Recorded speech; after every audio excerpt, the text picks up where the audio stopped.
We just stepped on their face with a hobnail boot and broke their nose. The way to the end zone, and Georgia is going to conquer the Crimson Tide. So how about them fucking dogs? That's what I told them.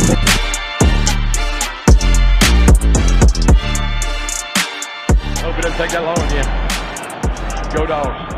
Ladies and gentlemen, you know what time it is. It is season 3. It is the year of the three-peat for the 100 Sanford podcast and hopefully for them Georgia Bulldogs. But we are back in the building. It's your boy Lamar Lovelace. We got the Super G Foster, Graham Coffee. What's going on, fellas? I thought I was the Super G. Yeah, man, I'm good, man. It's been a minute. I ain't talked to you guys in this space in a long time, man. It's been a couple months. Yeah, it's been a couple months, man. We had to take some time off. It's real. It's about to get real. Yeah, man, it's about to get real. Definitely real. What y'all boys been up to for the last couple months, man? I mean, we got to chime back in, let the families know. I like the hat, though. Yeah, you like the little camera? No, you know what? Every time you see me, you say you like something, and you want to try to take it from me and all that kind of stuff. I promise you I can't take that one. My head too big. This man needs the buckets. George is all about them bucket hats. Right. Yeah, and I saw a nice bucket the other day. I got to send you something, man. Last thing I sent you was that one of them championship glasses. Hopefully you're drinking nice out of that bad boy. Yak in there. Put yak in there. Hey, man, this is the 100 Sanford podcast. Hey, we just want to remind everybody, subscribe on YouTube. We promise the video show and the live pop-ups are coming. We just got to collaborate our schedules. We got Super G out there doing the family thing. Graham's over there in Colorado doing his thing. I'm here in Richmond, Virginia doing my thing, and I got football practice with the boys, so we're going to collaborate that schedule, get everything together, and get the live shows going. But also follow and subscribe on TikTok, IG, and the X. That's right. Like, retweet, repost the material. Then head on over to the 100sanfordpodcast.com to get all the archive shows, edits, videos, and such. Most of all, interact with us on social media. Make sure you're talking to us because we stay in contact with you. Also, hit on over to Dog Central. Graham, everybody keeps everybody understanding what's going on in the community for Dog Nation.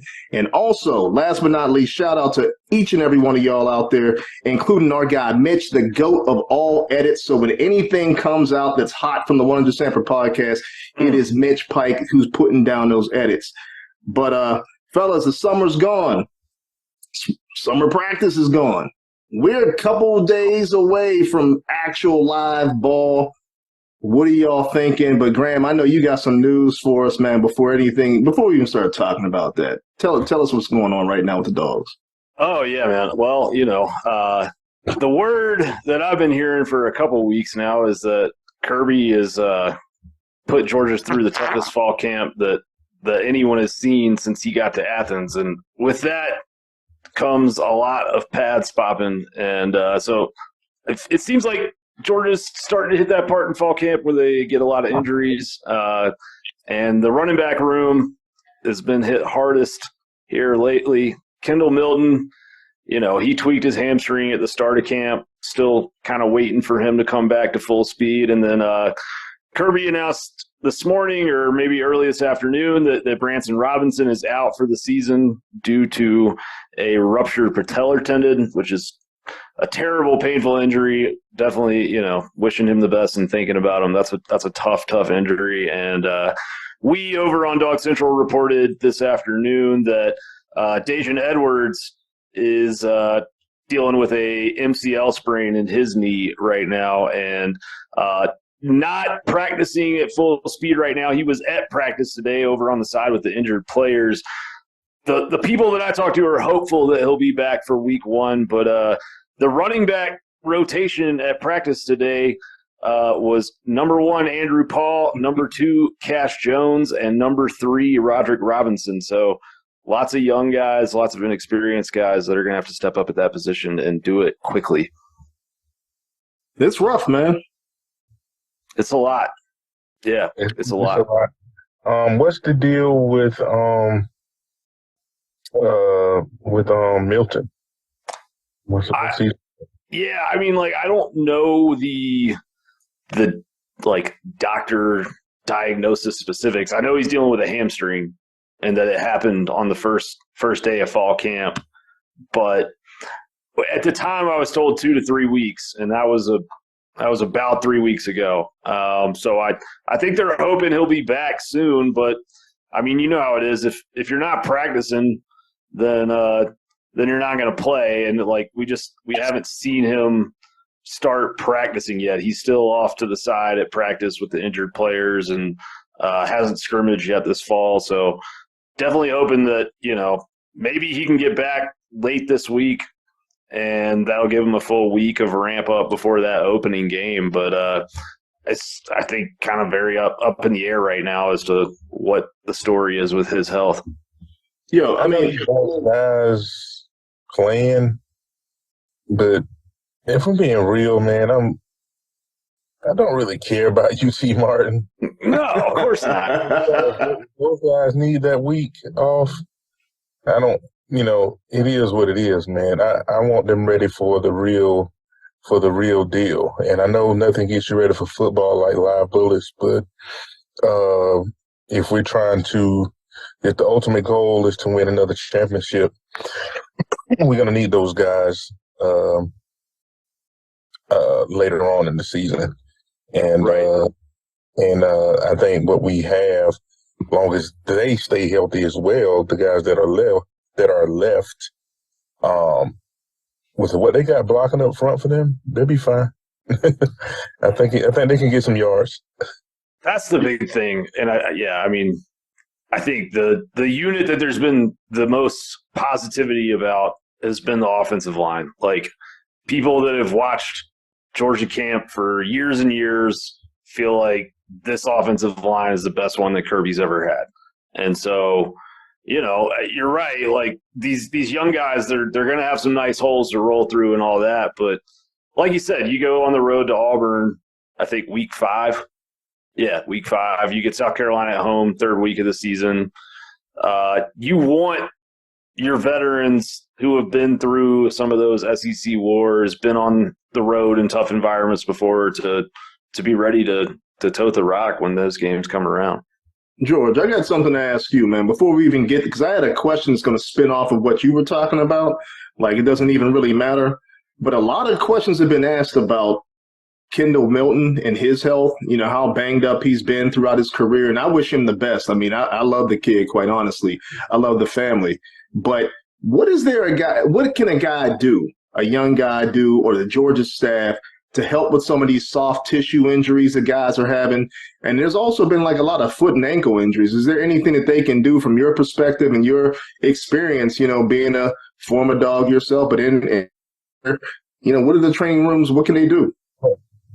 Well, for starters, I feel good about when our guys have injuries, about as far as the care they're going to get. Ron Corson is, he's been in the business.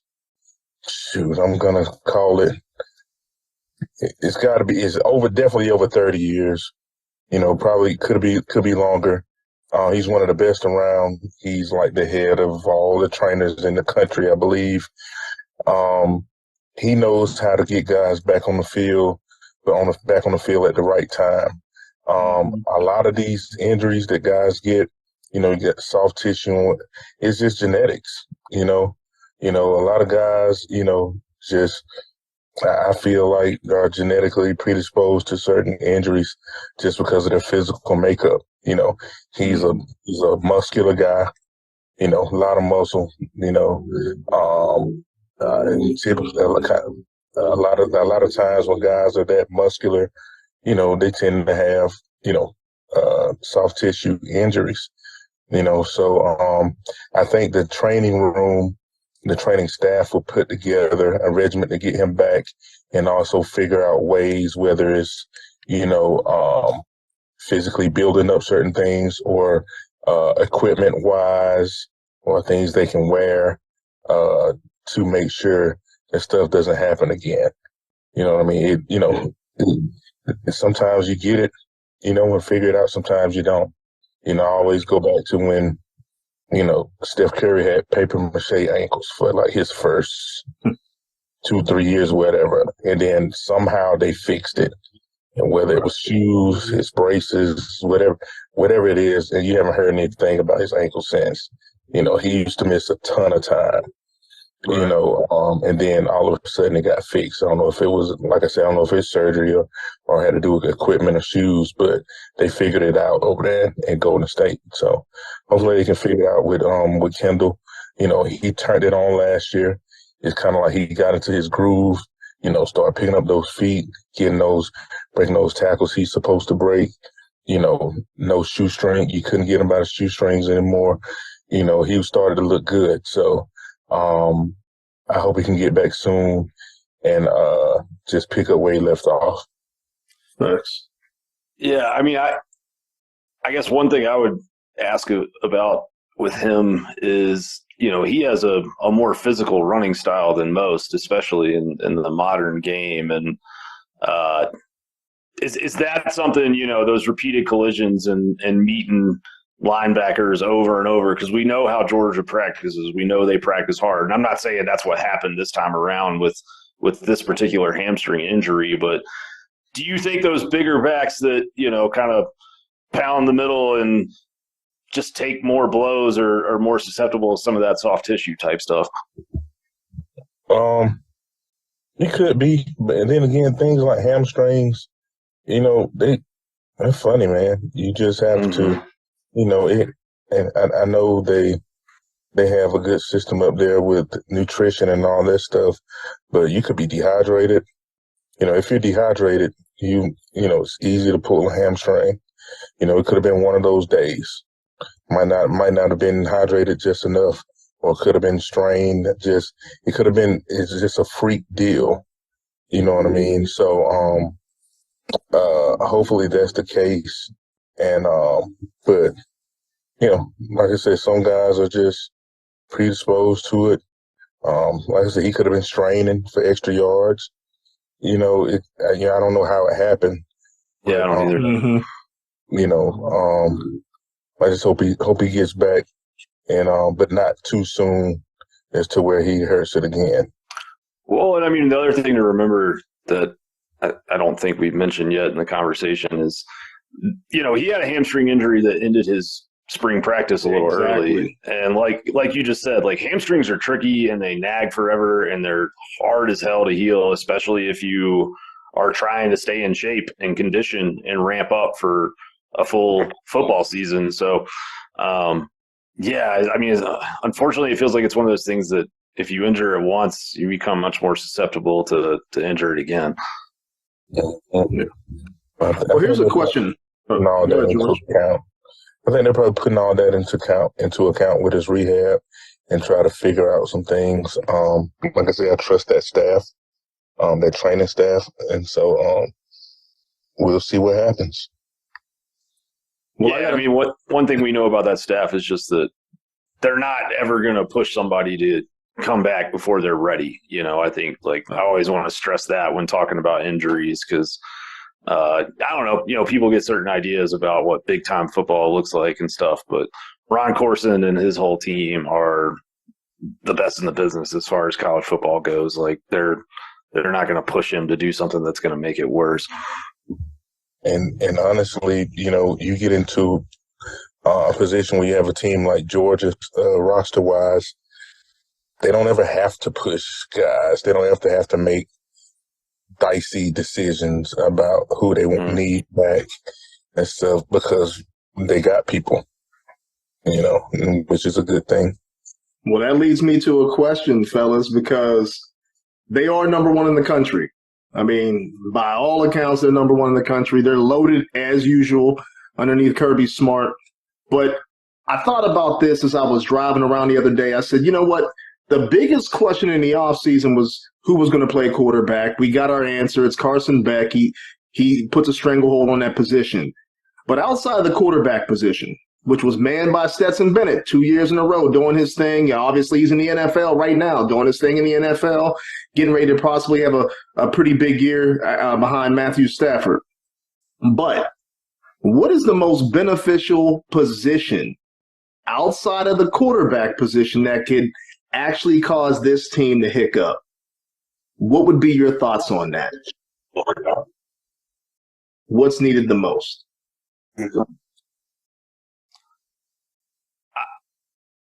I mean, I think my opinion. Man. I think. Oh, I'm sorry. Go ahead, George.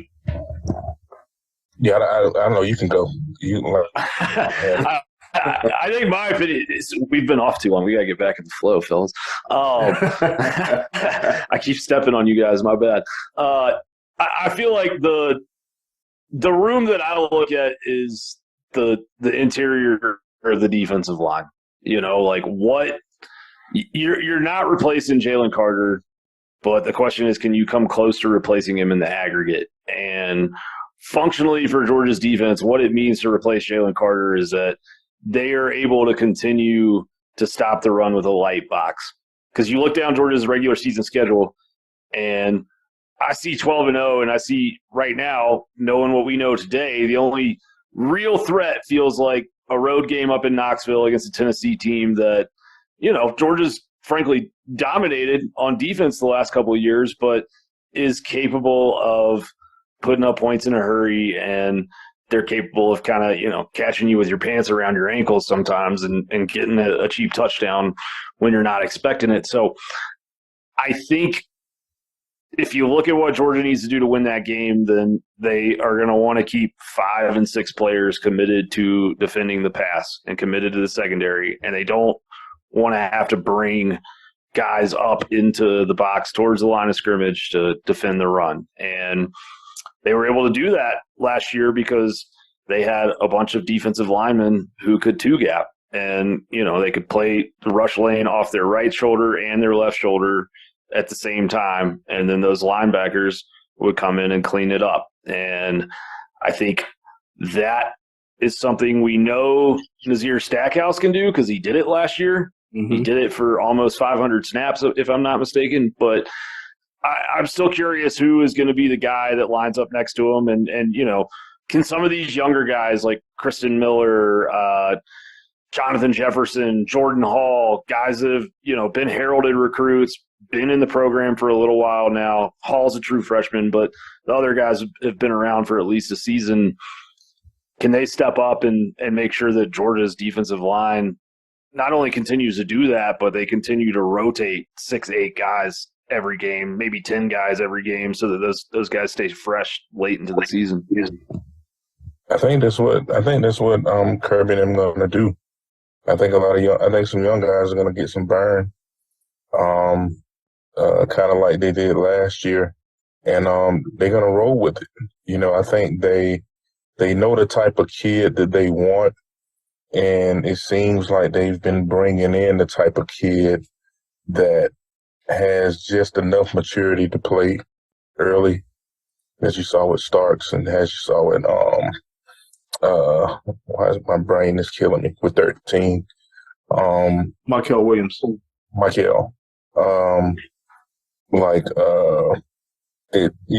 We're gonna be calling on those guys. And there could possibly be some scheme adjustments too. Because sometimes you play different. When you got a guy like, you know, Jalen Carter, you can do certain things. Facts. When an NFL team can do certain things with a cat like that, you know what the Dogs could do, you know? Yeah. So you know, you can do certain things that you wouldn't normally do. So I imagine they'll be just fine, man. You know, they had to make a huge adjustment from 21 to 22, you know, on defense. They missed a lot, and they almost, you know, they essentially duplicated the production just in a different way, you know, as far as the way they ranked in run, pass, scoring defense and all that stuff. You know, it was almost just like the year before, and they had a massive turnover. See, I thought I gave you boys a layup. Not even a layup. This is just an alley-oop. I thought somebody was going to come in, boom, hit this thing. I'm actually going the running back room, and here's my reasoning behind it. Going into the season, I never would have thought that. You got Kendall Milton coming back. You got Branson Robinson coming back. You got Dejon Edwards. I was really secure in that. Yeah. But when you got guys that are banged up, and then you got your top three backs that are banged up, you also got Andrew Paul coming back off the ACL, who looks really good from what I hear. But I mean, again, it takes a good year and a half almost, to really get back into the swing of things with an ACL for him to be that explosive back that we saw early on. I thought to myself, if we go into this season, and I'm comfortable with Carson Beck, no doubt about it, I think if he's ready to actually take on this offense, but it's going to be a different style of offense, right? It's not Stetson Bennett who can run around and use his legs a little bit more. Beck may be able to use his legs a little bit, but not like Stetson could. He might be able to sling that thing better than what Stetson could. And let's be honest with you, he's got an NFL-type arm. But if you're able to neutralize one facet of this offense, what does it do to this offense? If you can slow down the run and force this team to have to throw the entire game, what does it do? It might be a little bit different. So not that I'm concerned about wins. I'm more concerned about the production early on until we get some of these guys back healthy, fully healthy, meaning Dejon Edwards and Kendall Milton. Well, to your point with the running backs, my concern with the running backs at this point with the injuries, there is a concern for myself, but it's not in the way that you think. My concern for the running backs is those young guys in pass protection. Mm-hmm. I think that's probably one of the toughest things for a guy to come into college to do straight from high school is pass protect. But one thing that's not so hard for them to do is to tote that tater. They've been toting it all their lives, so they're gonna get yards. Paul, Robinson, Cash, like they're gonna get yards, especially behind that offensive line. I don't worry about how they will carry the ball. I worry about, and maybe I shouldn't be. I haven't seen them practice, so maybe I shouldn't be worried. I don't know how they are at pass protection. But if there was a problem that I could see arising, it would be those guys in the passing game. If those guys are fine in the passing game and they can also stay healthy and not put us down to one running back, I think we'll be fine in that department if they can pass protect, if they can run the right routes and things like that. So I think we'll be fine until those guys get back. Yeah, I mean, it's kind of interesting that we're having this conversation because, like, a lot of people this day and age, the narrative is that running backs are replaceable, right? And yeah. Like they're not difference makers, and you can just kind of tote anybody out there as long as they're above a certain replacement level, and it's all good. But I just think if you look at Georgia's schedule, and just what they're trying to do, which is win a third straight national title, there's some games that those guys, they do matter. Like I remember the 2021 season, Georgia's offensive line really struggled, especially in the interior early in that season. And I remember that Auburn game on the road was not easy. Like Georgia won it, I think 34-10 by the time it was over with, but that was a bruiser kind of game, and Georgia had to fight for everything they got on offense that day. And I remember late in that game, Georgia was trying to grind the clock out, and they were running different zone scheme stuff, and their offensive line really wasn't blocking it well. And Milton was out there, Zeus was out there, Cook was out there, and those guys were finding creases that really weren't there, and they were hitting holes that were opening in the wrong places, and their vision was exceptional to close that game out. Georgia went on like a 6, 7, 8 minute drive for a touchdown at the end that really finished it off. But those moments come where you have to be able to possess the football at the end of a game and run the clock. And there's one thing being able to run the ball when there's an element of surprise to it or you have a defense in conflict. Being able to run the football when everybody knows that you're about to run the football is a whole other ball of wax.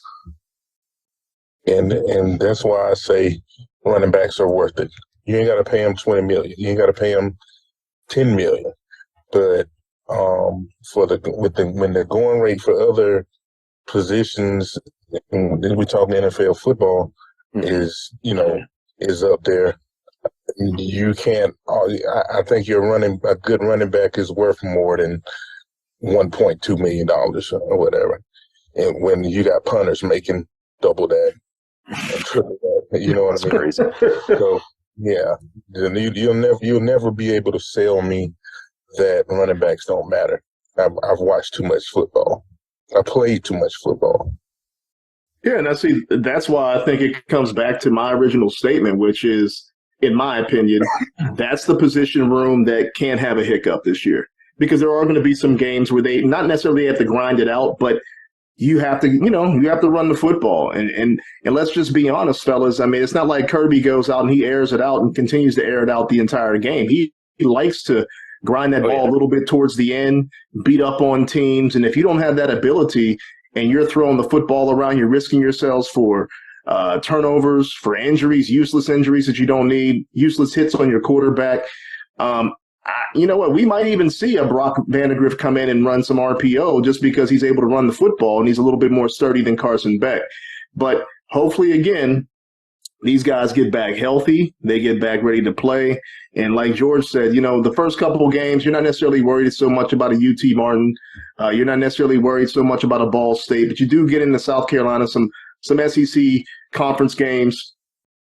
And you got a team that not worry about so much, but you still want to play SEC-style ball and dominate the way you want to dominate. So, but I hear you, Graham. I'm right there with you as well on that defensive side of the ball. Actually, I thought when I saw the news about Robinson, I was like, I don't know why my mind went to the defensive line. I have no idea. I don't know what I was reading, but I thought it was somebody from the defensive line that actually got hurt.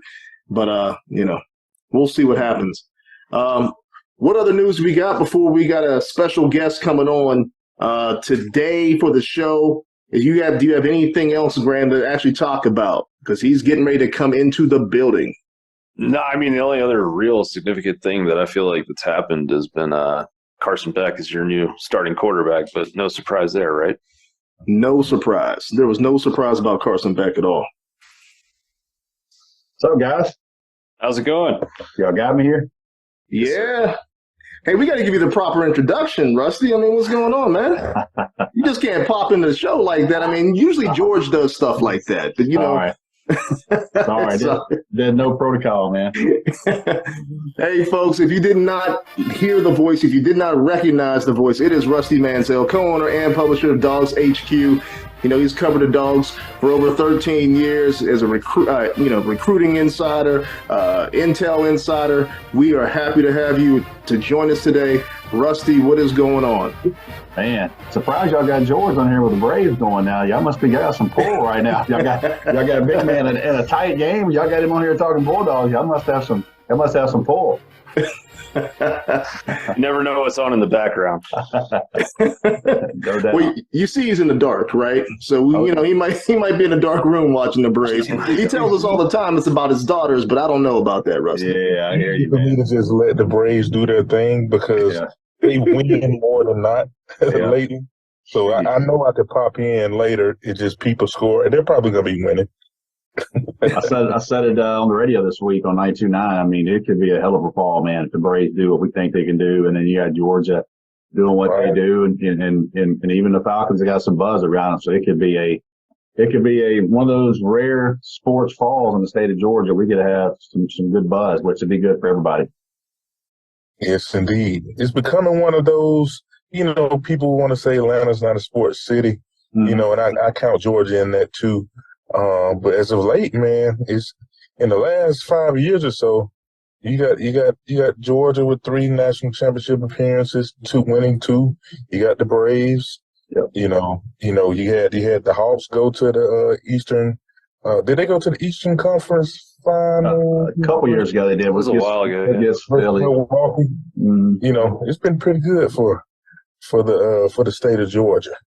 And high school football, man. I got to shout out to all our teams that represented last week, all the way from Buford to even Valdosta going to Mansell, Ohio. Even they lost, but to take that venture to go up there, even Prince Avenue went over and just absolutely beat one of the best teams in South Carolina. We got Milton playing tomorrow. Milton's playing tomorrow night in Miami. Cedar Grove playing tomorrow night at Coconut Creek, Florida. So shout out to our state teams too, man. That's helping a lot. I know we all enjoy high school football, but really proud of our teams. Flexing. Colquitt County beat one of the best South Carolina teams, Dutch Fork. It's 5A defending state champ. So excited. Buford, I tell you, man, their defensive line is. I know that's a totally different subject with Jordan fans, but I'm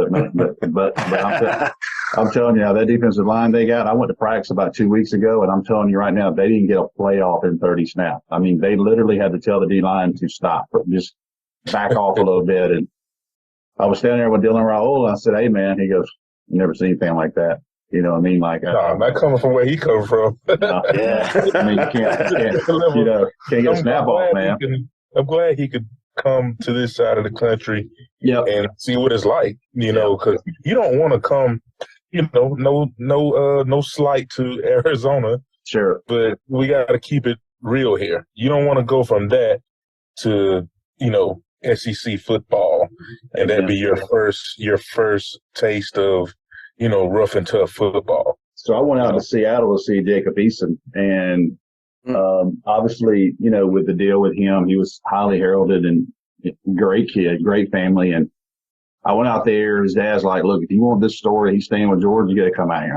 I want to play." So I flew out on a Monday, and it was cool though because he got National Gatorade Player of the Year the next day. Seahawks were there, surprising. So it was a really cool deal. That's a crazy story how that happened. But two things that stood out to me when I got to Seattle. They had 5,500 kids in his high school. It was nuts. 5,500. There wasn't a parking spot within 5 miles of that place. I mean, I literally had to roll the dice at some point, and I'll answer for this one day, but I parked in a handicap spot right in front of the school. I parked in a handicap spot right in front of the school. I said, "Man, hey, I got to get in here." And then, you know, athletically, kind of watched his team work out. I thought, a little different down in Georgia, you know, not seeing those D linemen and not seeing, you know, the athletes I'm used to seeing around here, you know, in the South. And that was kind of a prelude maybe to, you know, what was a little bit different with him. So that's a great point. You said that Dylan comes here, gets to spend not only, you know, he spent 6 weeks of summer with him. He gets to spend an entire season, gets to play at that competition, fast paced. And I challenge everybody that goes to watch a high school football game to understand in the state of Georgia the speed of the game, man. I sit there, and even though we had some blowouts and Corky Kell, and we couldn't, that was out of our hands. But the speed of the game, when you're watching it elevated, it's amazing how good these players are and how well coached they are. Rusty, what did you think of Dylan's debut in that game against St. Francis? I know that was a big matchup. Seemed like he maybe didn't have a ton of time to throw at points. But what was your overall takeaway? Well, I'll tell you this. Their offensive line is not just strength. And Brandon Jacobs' son Braden is playing left tackle, and he's by far their best one. Wow. But the four other guys they have, no knock to them because they're good players, but they're not what you usually see in Buford. So I saw it in practice that they're going to struggle to do some things. Now they got so many, they're explosive, but this is by far not their best offensive line. So Dylan's going to have to get rid of the ball at times and do some things for them to be successful in the games they want to be. So they're going to have some challenges up front, and they know that. I was there yesterday, I talked to them, and but defensively, man, it's going to take a hell of a team. We got some in Georgia now. We got some really good offensive teams, but to line up with that 11 they got on defense, and they go 6 deep with P5 D lineman. The second string guy at defensive end is 6'6.5", and he's committed to Vandy. And I was like, I didn't even know. I was like, who is that guy? They're like, he's committed to Vandy, the senior. I was like, what? And So when you can roll 6 in, hell, Georgia wants to roll 6 in, you know what I mean? So when you can roll 6 in high school and do that. So, and the one thing I'll tell you too with Dylan, you know, he's only been there 6 weeks, man. And I'll say this. I don't know if I've ever mentioned this, but I had a private conversation. His dad called me, and after the decision was made, because I told him I'm not giving him anything, my thoughts. I do not want to, wherever you go in Georgia, I'm just glad you're coming here and I get to cover you, but you make that choice. And when they made the decision to go to Buford, I think the best thing out of their mouth was they're not worried about stats. He's not worried about any of that. He just wants to be in a good program, and he wants to play high level football. And Buford's going to run the ball now. So he's not going to sit here and go 31 for 38. I mean, that's not going to happen. I think we're going to see a lot of those nights where he's going to be 18 for 25. He's going to be 17 for 24, things like that. They're not going to sit there. And Buford, and they won a lot of championships doing what they're doing. But I know this, when they put KJ Bolden out there and some of the other guys, and they want to turn that thing loose, I saw Dylan rip one about 50 and hit KJ on the damn money. And the coach turned around and smiled. He said, "We got that when we need it." And I said, "Damn right you got that. You got that when you need it." So, you know, and KJ's not playing both ways a lot yet because early in the season. So, I mean, I think people need to be a little bit cautious. He's not going to put up, 3,000 yards passing. That's just not what they do. So he's there to win and be a part of the program. And everybody I talked to, and again last night, raves about him. How smart he is, how quick he picked it up. He's just fitting in with the guys. He's being one of those guys who understands that those Buford kids have been there for a long time, and he's just happy to be here. His brother too is a good looking athlete. He's playing some special teams when needed. So he's also a young quarterback. So, I just think it's been a good fit for he and his family. Plus his dad wanted to live on the lake. So everything there is good for them. Yeah, I played with his dad at the Lions. One thing you could always know about Dominic, and that's why I feel like Dylan had the one up on a lot of other kids, is Dominic was so smart. Yeah. We would go up to that line, and he would point out everything. Yeah. He would be quarterback. He was the second quarterback. Yeah. In that huddle. And like he would call it out. He knew what was coming. The safety doing this, who's dropping, who's doing what. Man, that's all stuff that a young quarterback can use to make themselves better than the next guy. That most people don't have that at home at the dinner table. Sure. You know what I mean? And so I feel like that's going to help him as well as he matures through this process. I think that's such a big deal, too, about Cedric Van Pran coming back. I mean, Georgia didn't want to replace a center and a quarterback. I don't think people in Georgia played, so you got a different perspective, but I don't think people understand the amount of calls and what that center does in setting protections and identifying the mic and those type of things. And had Georgia replaced Cedric Van Pran and Stetson Bennett, that's a hell of a lot of knowledge to replace. So getting Cedric Van Pran back to be able to be that anchor physically and mentally there was huge for Georgia. I don't think it gets talked about enough. When I say I was so happy he returned, like that was a big deal for me, just because I know how important that position is. Sure. Mm-hmm.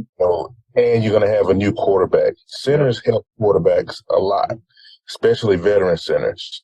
So I'm so glad. That was one of the best things to happen this offseason to me. It's huge. And it won't make noise probably won't make a whole lot of news until the year goes. Now, I will tell you this.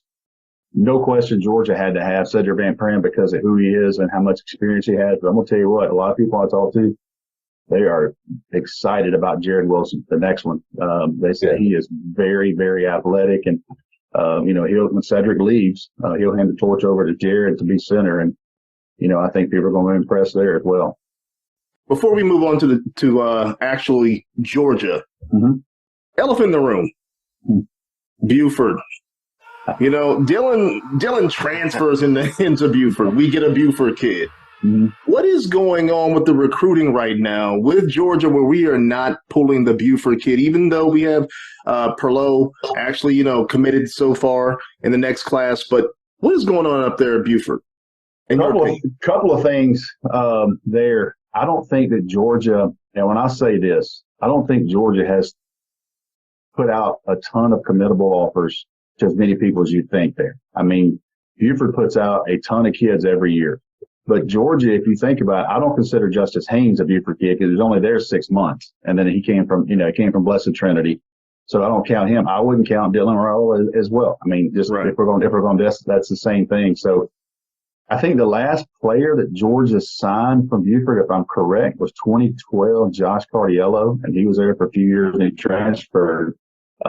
They just really haven't recruited. Now, they did recruit Harry Miller a couple years ago, and he wound up going to Ohio State. But to be honest with you, they haven't been in Buford. Now, they go by there, and they recruit Buford, so don't think people that Georgia's sleeping on that school. They go by there. Montgomery Van Gorder is one of the key pieces at Georgia. He played there. He works off the field. He was big in getting Dylan Raiola. He knows him as well, and he played quarterback at Buford. So there's some connections in that building to Buford, but there haven't been a ton of guys. Now, KJ Bolden was a guy they recruited for 4 years strong. And Edric Houston was a guy they did recruit, but they started signing these other kids and getting committed. So at that point, it's like you're either in or you're out. We've got other kids who are recruiting around the country, and I think he kind of went a different direction. So, I think people look at that school and think, hey, man, they're putting out 30 kids a year and we're not getting any of them. But Georgia hasn't recruited as many as you think, and it kind of offsets that a little bit. And when Georgia recruits nationally, that's just the way it's going to be. But I'm very confident, and I've heard Kirby say this at a Nike clinic. And he said, "Don't get me wrong, that we don't go outside the state unless we think we can get a better player." And we all know what they go and get. So if you're going to go get Brock Bowers and you're going to get Darnell Washington and you're going to get those Achille Ringo from Seattle, I mean, those are, and Kobe Dean from Mississippi. You remember when Georgia didn't get Owen Pepo, and I thought the sky was going to fall. People were falling out. Well, you know what they did? 4 months later, they got Kobe Dean, who was a better player, So right. It's just the way it is right now. I'm sure that they sit in that meeting and they look at that board, and that's not the pattern they want. They do not want to have one of the top 11, 12 players in the state. That's just not the way they want to do that. But they also recruit national, so it's hard to say it hadn't worked for them. But I do know that the state of Georgia is extremely important. And I'll say this with good confidence. Gwinnett County is really the subject. And you take guys like Caleb Downs. Caleb didn't grow up here. Now he moved here. KJ Bolden, he wasn't born here. He moved here. So these kids didn't grow up watching George Foster and DJ Shockley and David Pollock and all that. The kids didn't grow up doing that. You know what I mean? And Nick Chubb. They grew up like it. KJ Bolden grew up watching Florida State. He just happened to be living here. So there's a lot of transient people in Gwinnett, and that's the one area when you start looking at numbers, where Georgia, for the amount of kids that come out of that county, that just not sign them, and that could be some of theirs. They're recruiting national, and they miss on a few. Yeah, and I just think, like you said, recruiting nationally, they can pick and choose who they want. Yes. They've gotten to the point where they've transcended having a lockdown state. Yep. They can go anywhere they want in this country and get whoever they want.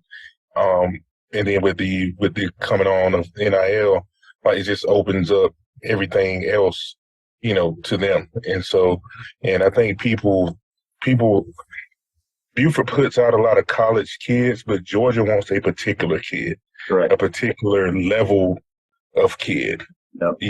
A kid that fits what they do. You know what I mean? They're not just picking all the good kids. You know what I mean? Yeah. You pretty much got to be elite, and you got to fit the demeanor, all that. So that eliminates a lot of kids off the bat. Sure. I don't think people realize that. Mm-hmm. And so, I think, they want some kids from Buford, but a lot of, and this is not a knock at Buford. When you talk about the next level, and then the next level after that, it's not a ton of Buford kids. I think the highest drafted kid Buford's had in 5 or 6 years was actually a long snapper. And that's no slight to Buford, because at the end of the day, they play great football on that level. Like I played with T.J. Williams in Denver, out there at Sacramento. What's the school that they didn't win? They didn't lose for. Mater Dei. And then there's Don Bosco. Oh, it's I know you're talking about. Yeah, yes, golly. What are you talking about? Yeah, they didn't lose for like 10 years. Yes. Yeah, I mean, they didn't have many D1 players at all. Yeah. DJ Williams was like the biggest deal out of there for that in the history of their school. You know what I mean? They just play really good, sound, well-coached high school football. But that doesn't equate to having all the best prospects. I think that's a deal. That's kind of where Buford lands. Is that Buford has better players than what they had out there in Sacramento. I can't believe I can't think of that. As soon as we get off here, I'll think about it. That was a nationally known. Yes, school. they were the one. And I'll say this: was it De La Salle? De La Salle, correct? Yes, that's what it is. Yeah, all them USC guys were played out there. Yeah. I'll finish up on this, but one last thing with Buford. I had 1 million people today hit me up, and I've been going there for 13 years. I know Coach App. I know Coach Davis that runs their recruiting. I know Coach Winslet, the offensive line coach. I know a lot of guys over there. Coach Condon, offense coordinator. I have never once heard anybody publicly or privately say we're not sending our kids to Jordan. They let each individual kid. You wouldn't last trying to steer. You would not last trying to steer kids places. Buford is one of those schools that every single college coach that comes through Gwinnett, I don't care if you're Kennesaw State, I don't care if you're Sam Houston State, you're stopping by Buford. So those kids are getting heavily recruited. And as far as I know, I mean, I to my not 100%, I have never even heard a whisper of somebody steering kids away from Jordan. You'd be crazy to do that. It wouldn't take long to get back to the University of Georgia that, hey, somebody, right. you wouldn't last. I can assure you that. And Coach App is one of the most respected coaches around. And I shook his hand last night. I said, Coach, thank you for, taking up for the state, doing what you did. He said, hell, we got to go to Mallard Creek, Friday night. and they know that was Jordan Davis's old school. And KJ Bowl was talking about that last night. So, they're back on the national schedule. And it's really puzzling. And I know what it looks like from the outside in. To the normal person, you're like, why in the hell did we not get a player from there? I don't understand it, but they went to the end with KJ Bowl, and that's not over. I do think right now he's still strong with Florida State, but he's still having communications with Georgia for sure. Absolutely. So we were just kind of having the conversation about like the Georgia kid and, the character that Georgia's looking for in addition to that elite athlete, obviously. It seems like from the outside looking in that over the last couple of years, Kirby Smart has been able to navigate kind of the NIL waters and the transfer portal and some of these changes that have happened maybe better than anybody else in the sport. Do you think that that's happening on the front side with like how they're evaluating prospects, or do you think that's happening on the backside with culture and the kind of de-recruitment process? Well, I think Kirby being a first-time head coach, he learned a lot of things. And I think as a staff, after that 2018 class, which was number one in the country, and I think they had 9 or 10 kids leave immediately and transfer, there was a difference in the room and who they're going to recruit. And if you love recruiting more than you do football, you're not going to make it at Georgia. You're just not. I mean, they're everyday physical. I mean, you guys heard Tate Ratledge in his podcast that said, look, I tell people, if you want to come here and have fun, this ain't the place. You want to come here and win games and play football and get developed, this is the perfect place. But you're not going to come here and this is not fun. I mean, we're not hanging out chilling. I mean, it is business here. And that's what it is. And I think the biggest thing, and let's be honest, the business that I'm in, Graham, you're in that as well. You're sitting here having to predict kids where they're going to go. And I can tell you right now, you sit here all March and April, and this kid likes Georgia, and you feel good like this kid's going to go to Georgia, or this kid really likes Alabama. Until they have that Sunday conversation on that official visit, you don't really know what's going on in his head. But those Sunday June visits, that's where it's gotten real. I mean, they sit down and start talking NIL, and then at that point you realize, hey, we got a chance here, or this kid's, he's not even our price range. I know that's crazy to say, but right. There's been kids that, that I could have told you in May, they're going to Georgia. And when they come off that visit, and I talk to people in that building, they're like, well, there ain't no way in hell we're getting him. There ain't no way. That's a wrap. Like Kirby hugged it and said, you can get that, go get it. So That's the difference now. So I think Georgia kind of understands too. Is this kid attainable? What's the NIL deal here? Is he thinking long term or is he thinking short term? And that's a big piece where I think Georgia does a good job, because I can tell you right now that Damon Wilson could have went 2 other places and it wasn't even in the same neighborhood. They weren't even in the same neighborhood. He is betting on his development at Georgia and what they've done and playing for Chidera and Glenn Shune and those guys. And, you start talking about those type of players. And Georgia didn't get him, but Mike Matthews is some people think number 1 wide receiver in the country. He went to Tennessee. That wasn't an NIL deal. He went because he thought he was going to get developed there. And that tells you that Mike Matthews is going to be a damn good player, in my opinion. Right. Because he's worried about football and long term. So there's 2 things I think. I think when the 2018 class happened and the signs were there. They dealt with it the entire time they recruited those kids. And as soon as they got there, and they were all problems, the ones they probably thought, and then those kids were gone, that was a decision to make. We're going to find kids that love football, and if they give you the warning sign, we're not messing with it. And then you start talking about the NIL stage. Now that's involved. You got to figure out if this kid's thinking short term or if this kid's thinking long term. And if you're thinking long term, that's when Georgia's in the game, because you can watch the last 2 drafts and say, we can do this. And then we're also going to play in big and win big games. So you kind of knock it out with both stones there. Rusty, you brought another elephant in the room. You brought up Mike Matthews. I mean, we have been dominating probably in every facet of recruiting, right? Quarterback now, running back, defensive end, doesn't matter. Now it's the wide receiving room, and we lose out on another top flight receiver. What can Georgia do, or is it important to bring in that twitchy guy? Because that's really what it comes down to when you're looking at these 5 stars. Completely twitchy, athletic freaks. What can Georgia do to bring those guys into Athens?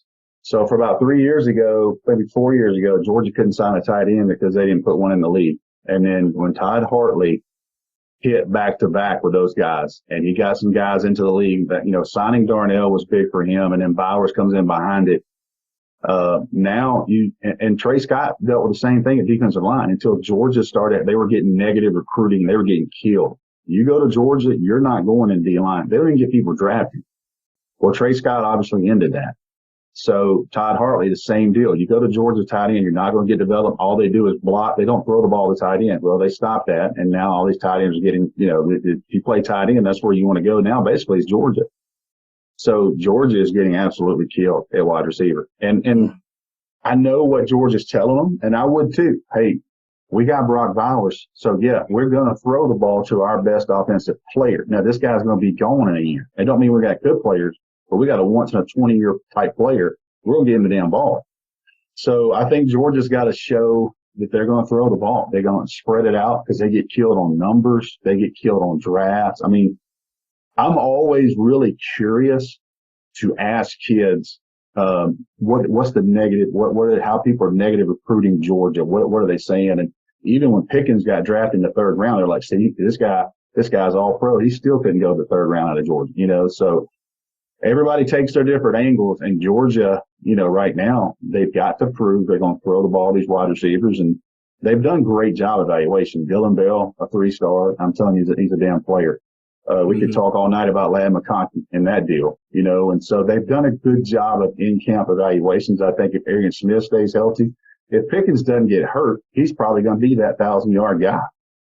He's probably going to be that guy, in my opinion. So he gets hurt, doesn't play, and it just kind of snowballed on him. But I know exactly what Brian McClendon's facing when he walks in there, because Brian McClendon's a hell of a recruiter now, and we all know that. And I'm telling you right now, this guy he can get it done. He's a great coach. But he's facing a lot, and I know he's probably hugging Mike Bobo a lot and going, hey, we got somebody's got to get some damn targets now. I know Brock's going to be good, but we got to get some targets. So that's one thing they've got to cross off is they've got to get multiple players with targets, and then they got to have guys score touchdowns, and they got to have production out of that position. Is there any potential, any type of flip going into this 24 class? And you got Mike Matthews. I mean, you got the kid down there in Florida. I mean, what's your thoughts? I'll say this because I can't give up too much there. I'll say this. It's not Mike Matthews, and it's not. I don't see JJ ending up anywhere other than Ohio State. But there is a player they're talking with that I don't think he wants it out because he is committed somewhere else. And I'll just say it wouldn't piss anybody off if they were to flip him. So, and it is wide receiver position. I'll leave it at that, so I don't get too involved with that situation. But they have been in contact with a pretty highly recruited player that's committed elsewhere. Nice. Yeah, they're still swinging. They still want to add another wide receiver to this class. And, Nitro Tuggle going back to Indiana, I still feel like he's going to end up in this class. Nykar's a guy, and I just think Sakovi is. Did you see that catch? That's crazy. That's crazy. I don't know how he did that. I don't know how he did it, man. I would call BS if he said he called that one. Like he called a back shot. Ain't no way he thought he was. He had to catch that one by mistake. Crazy. That was crazy to see that. Yeah, but listen. They've been on me 2 years about him, about how good he is, and I really wasn't sure. And I went back and saw him last spring, and I was like, this guy's he's got that twitchiness to him, body control. You see, he's just explosive. I'm not the wide receiver guru, but I can sit there and watch a guy get in and out of his breaks, and if he can sink his hips and not change his speed, but Lab McConkey, man, I'm telling you right now, Lab McConkey is short area suddenness. That three cone he ran for Georgia, changed his life because they put him on that board. And then Georgia was like, wait a minute, we got something here if we ever get back to it. Right. So, I mean, with Georgia's receiving room this year, it sounds like the only thing that's going to cure some of the ailments on the recruiting trail is to have that 1,000-yard receiver. But you go down the list, and there's so many guys that you want to get the football to. Well, I think if you say, okay, look, we had 4 guys, and these 4 guys got drafted, you can offset that 1,000-yard deal. You know what I mean? I don't think that's going to be because you got Lovett, you got Ladd, you got Arian, you got all these guys, and it's there, and Ra comes in, and you just look at that and you think, and I'm telling you, man, Dylan Bell, and I'll say this, Todd Monken, hell of an eval, because Todd Monken basically made Georgia take that guy. And, Todd Monken, I don't think people realize he's got a wide receiver background. So he was a wide receiver coach by trade. He wasn't a quarterback coach. He was a wide receiver guy. So he worked Dylan Bell out and brought him back the next week and worked him out again, and he offered him. So down the line, if he turns out to be what I think he can be, that was a hell of an eval by Coach Monken. Is a going away present there to everybody else. So I think if there's just production from the wide receiver, and I do think, I know we're going to talk about running backs, but I do think Georgia's going to have to depend on, their vet, which is totally different than what Mike Bobo's ever dealt with. They're so much better on the outside this time. This is not, they're not 4 deep at tailback with 4 NFL tailbacks. They're better out in space and out on the edge. So I think it's going to be a totally different package that Mike Bobo's dealing with right now. I agree. I think they have a number of guys that are going to go to the league at receiver. Sure. I can't tell you where they're going to be drafted, but just my background as a scout tells me that Ladd's going to play in the NFL. I feel like Dylan Bell is going to play in the NFL one day. You got guys with, length and stuff like Ra, they're going to get a shot. Love it. Yeah. Love is going to play in the NFL. If Aaron Smith can stay healthy, he's one of the fastest players in the country. If he can just stay healthy, Aaron Smith definitely going to get a shot. Yeah. You know what I mean? And then if he can develop as a route runner, he definitely have a shot at it because speed translates at every level. Yep. The guys that he's going to run past on Saturdays, he's going to run past those guys on Sunday. Trust me. That's just rare speed that he has. And I don't think we've ever had that at Georgia. No, he's got top end. I think Georgia has got a bunch of, and this is no knock, I think Georgia got a bunch of damn good number 2s. They don't have a number 1, like they don't have a Devontae Smith or, they don't have a Jamison Williams. They don't have that guy, but they got a bunch of damn good number 2s, and you can win with those 2s. And no question. You know what I'm saying? Your number 1 is 19 anyway. Yeah, that's what I'm saying. He's the guy. You know what I mean? He's number 1 for every team in the country. Yeah. him and Marvin Harrison are 1A and 1B. So when you look at those two and how they impact games, so that's exactly right. They've got a one. He meets in a different room than they do. Mm-hmm.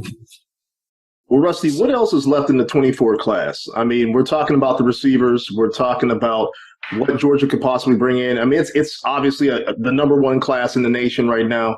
Yeah. What's left, and what do you think is on the horizons for Dog fans? Because they're always excited about the newest guy committing. I think it's D-line. They're trying to get that 5 technique. You know what I mean? You got L.J. McCray out of Mainland in Daytona, Florida, and you got Aiden Breedland, who's a teammate of Nate Frazier. I mean, it's really weird to cover. It's not really weird to cover Georgia with a successful class. It's weird to cover them in August and they're about 95% done. You know what I mean? So I do think they're still looking for another wide receiver.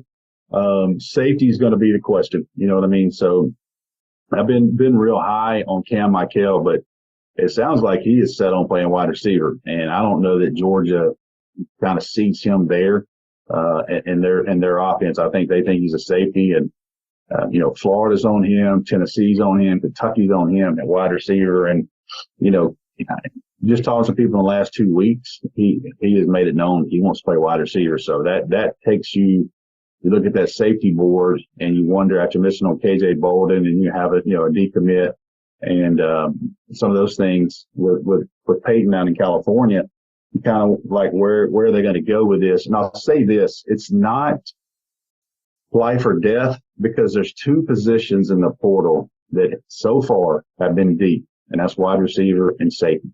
So, and Georgia dipped in there obviously and got 2 with Ra and Lovett. So, that position has been full, and safety, it would be hard to kind of come in and learn this defense. Playing for those guys is pretty damn complicated. So we take a special player, but Georgia's not going to take somebody just to take somebody. But the safety spot would be the one position you kind of like, what's going to happen there? And they're also obviously looking for one more 5 technique. I know they were that last week of July when LJ McCray came up and he was 6'6.5", 271. I mean, that is George. That kid's a monster. That is a 5. That's a 5 technique if you've ever seen it. You know what I mean? And I've heard Glenn Schumann talk about this at a clinic, and he said there's only so many 6'5", 250-pound bodies that can rush the pass. There's only so many per class, so everybody's fighting over those guys, and that's where Georgia, they would love to add McCray. So switching gears kind of back to football, because or I guess this is all football, obviously, but back to the season. You mentioned the running backs, obviously getting dinged up and kind of some questions on availability of certain guys going into the season. With the transition to a new starting quarterback, like I know you've got Ball State and UT Martin the first couple of weeks, and there's time to ease things in, but sure. Do you think there's a little bit of anxiety around that whole situation, or do you feel like, they got guys and they recruit them for a reason and it's all going to be okay? Well, if you're asking me if Kirby Smart, Mike Bobo have anxiety, hell yeah, they've got anxiety.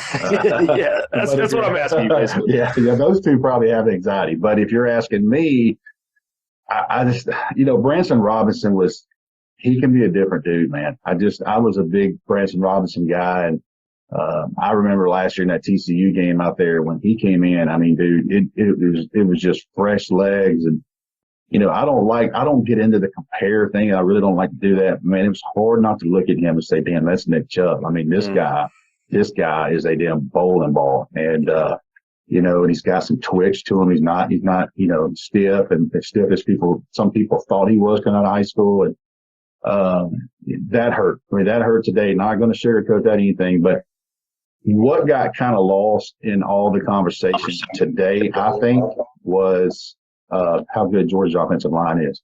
I mean, Georgia knows this. They've got 5 dudes right there in front of them that's going to make a lot of running backs look good. And, I think Andrew Paul, the last 10 days, I was talking to someone right before I came in with you guys, the last 10 days, he has had really good practices. So there was a ton of buzz about him last August, right before he got hurt. You guys remember that? Right. How good he was doing. So, that could be a real good thing. Roderick Robinson, I think, is a good player. Dejon Edwards is, Dejon's not a burner, man. I mean, I remember in high school, I think at the Nike thing, he ran like 4.74, and I was like, I don't know if he's going to make it or not, but I don't think he's a burner, but he plays faster and he can catch the ball. I mean, there's places for that, and he runs hard. There's not a ton of kids running 60 yards anyway, on the carries. It's, can you get 3rd and 8? Can you get 2nd and 8 to 3rd and 3 and those types of things? So I think Dejon's a little bit underrated in that point, but Kendall Dalton's a guy I think every one of us would love to see him stay healthy.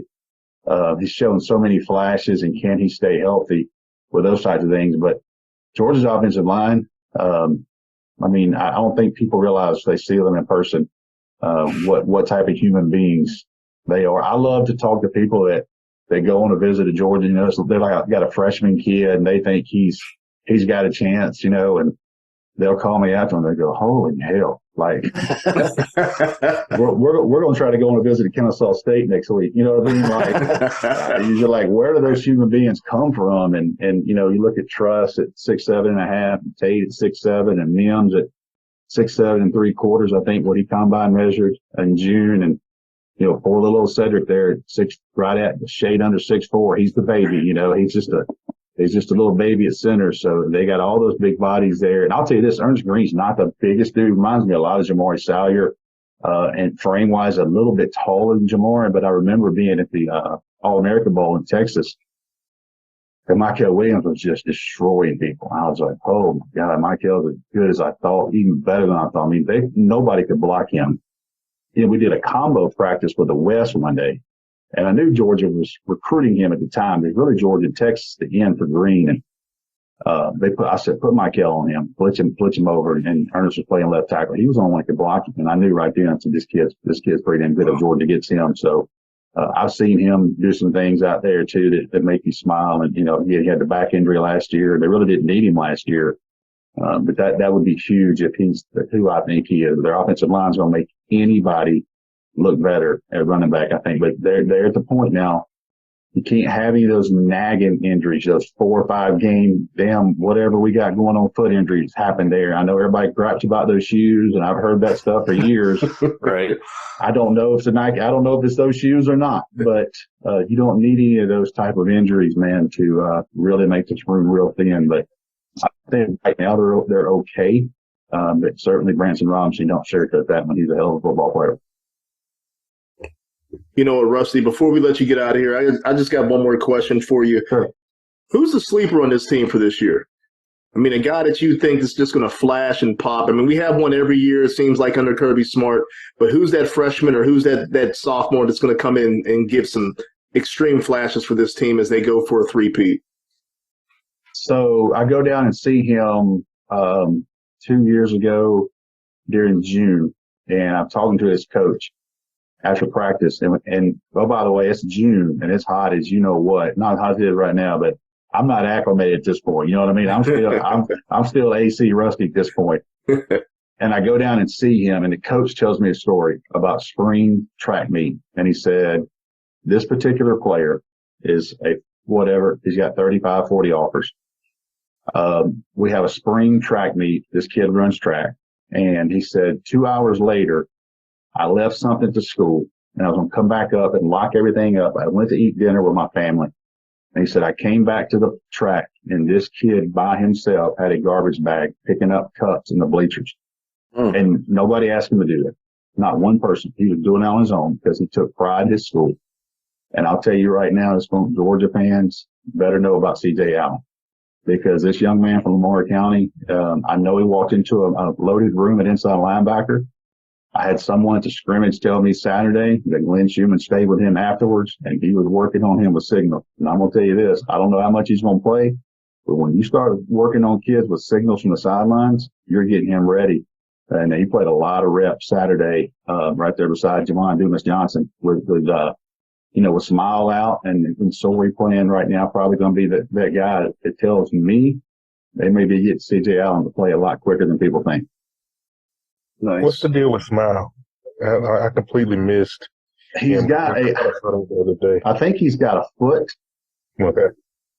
again, people ask about the damn shoes. And I don't pay attention to that, but somebody on our DawgsHQ board had a stat not so long ago about the amount of foot injuries we have and those types of things. And, Georgia's not the only school that wears those shoes. So I don't know if there's any correlation, but there is a lot of foot injuries. But from what I heard about 2 weeks ago, that Smile got a lot better report than they're anticipating. So maybe he's back South Carolina.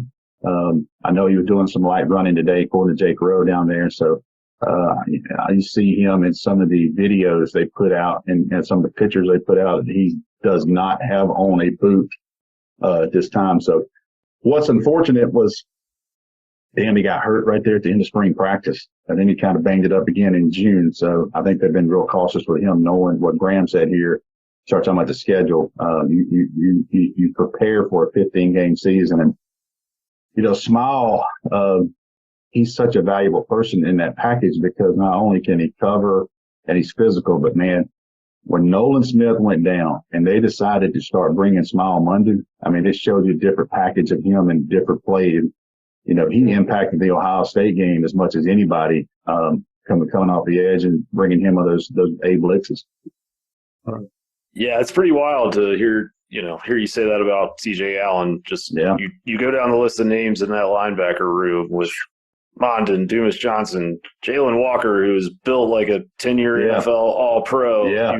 Sorey, who's an athletic freak in his own right. Like if you're coming in as a true freshman and pushing for snaps in that room, you're and EJ Lightsey is a damn good player. I'm telling you, man, people are sleeping on him. That room now. I like his high school tape. Dude, I mean, they got him late, and that was a great. And listen, he was another one of those camp evals, kind of like Ladd McConkey. They worked him out. They liked him, kind of put him here. And if they had an opportunity to sign him late, they were going to do it. So they did. You look at Raylan Wilson, who I think Raylan Wilson is a first-round draft pick at some point. But C.J. Allen, character-wise, it's hard not to compare him to Roquan and what type of person he is.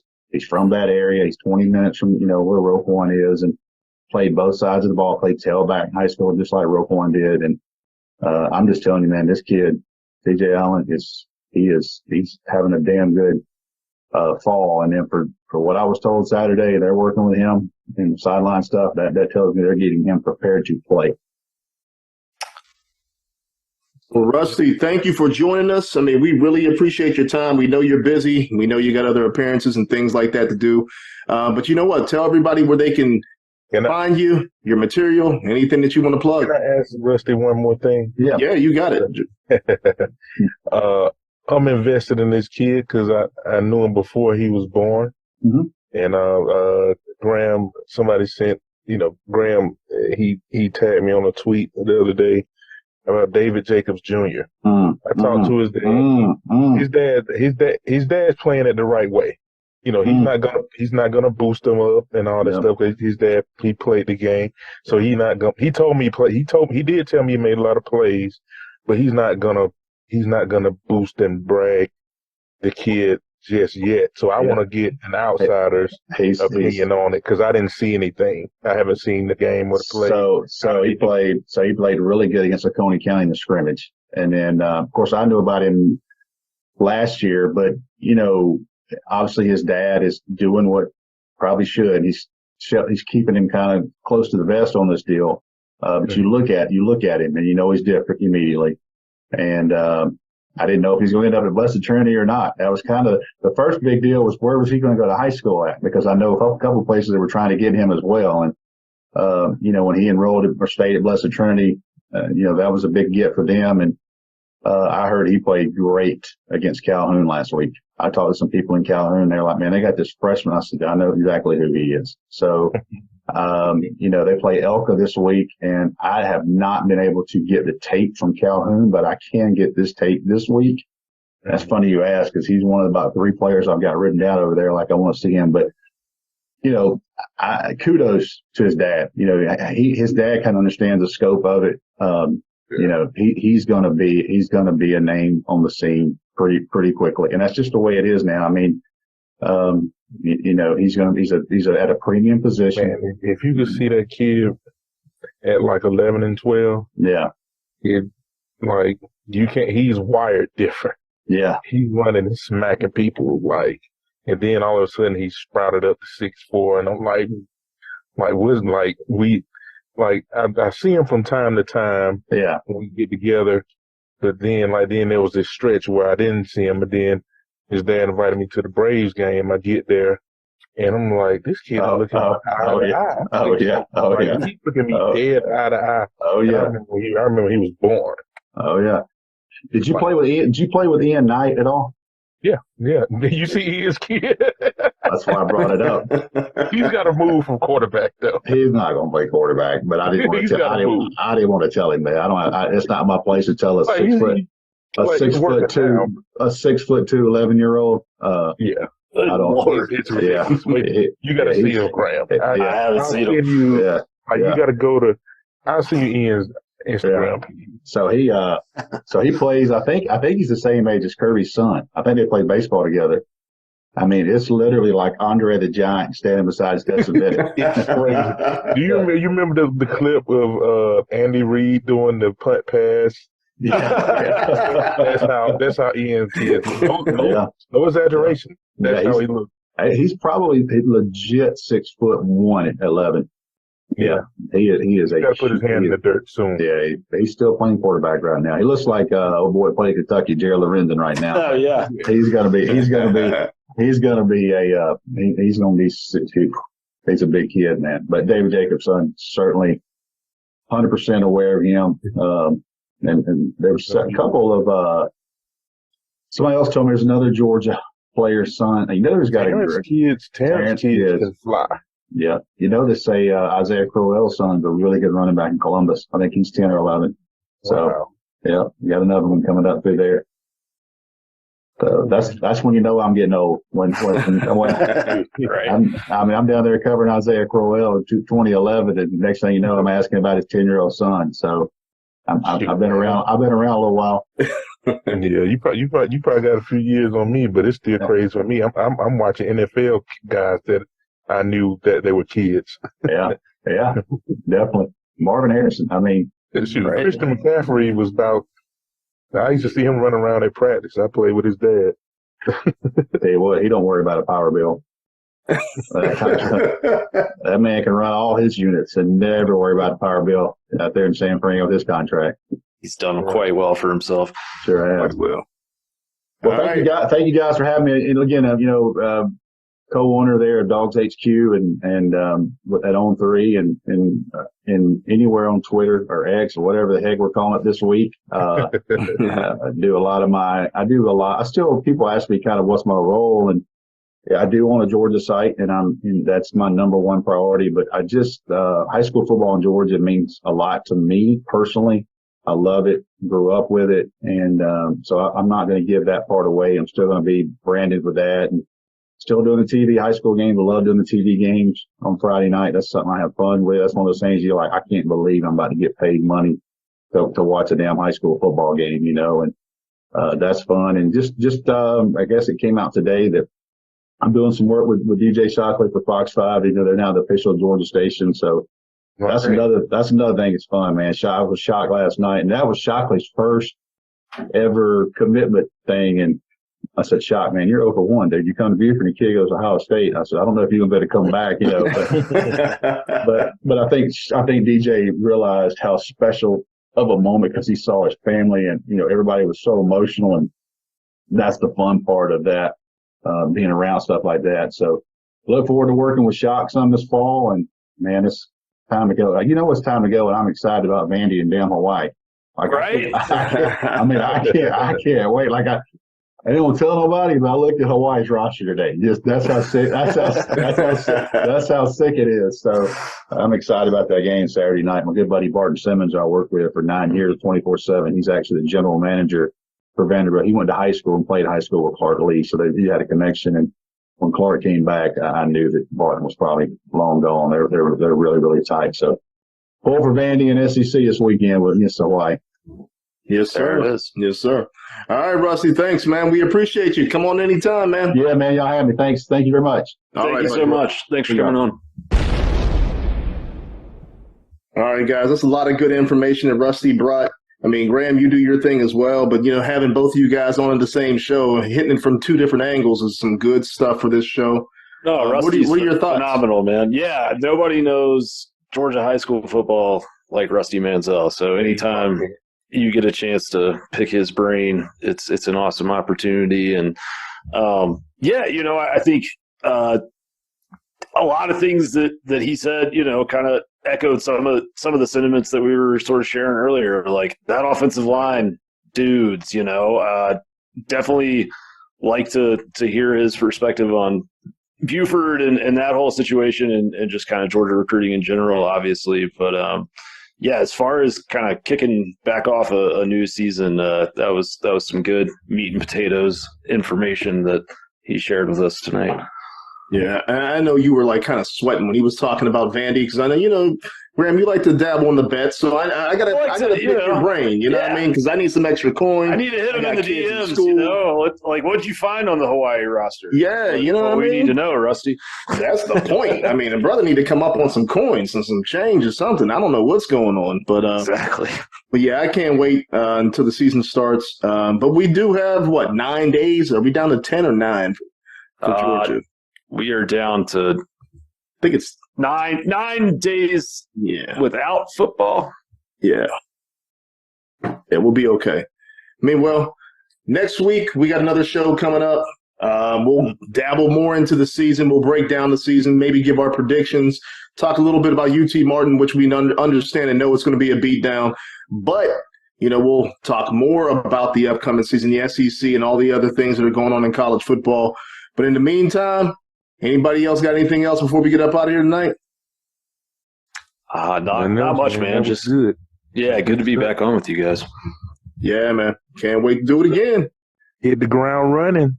Yes, sir. As always, see you at 100 Sanford. Go Dogs. Go Dogs. Woof. Thank you for listening to the 100 Sanford podcast. Tune in weekly to hear fresh content from the 100 Sanford podcast every Thursday, but also with some pop-up shows every now and then as news breaks. You can also follow the content on our website, www.100sanfordpodcast.com, and email us at dogs@100sanfordpodcast.com. Lastly, reach out to us on social media streams. For Twitter, it's at 100 Sanford, but on IG, TikTok, Facebook, and other accounts, it's 100 Sanford Podcast. All right, folks, that's it. And as usual, see you at 100 Sanford.